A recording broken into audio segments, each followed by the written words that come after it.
iPhone 17 256 GB 17 million. iPhone 17 Pro 512 GB 18 million.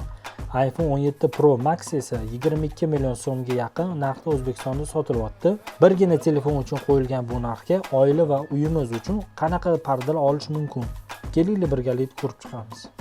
Agar biz iPhone 17 Pro Max 22 million so'm narxida parda xarid qiladigan bo'lsak, Italiya pardalar salonidan quyidagi variantlarga ega bo'lishingiz mumkin. Birgina iPhone puliga 4 xonali uyni to'liq bezatish mumkin. Zalga, yotoqxonaga, oshxonaga, bolalar xonasiga. High-tech modeldagi ushbu pardadan 10 ta xonaga parda ilsa bo'ladi. Xo'sh, qaysi birini tanlagan bo'lardingiz? Birgina telefon yoki butun uyingizga pardalar? Fikringizni izohlarda qoldiring.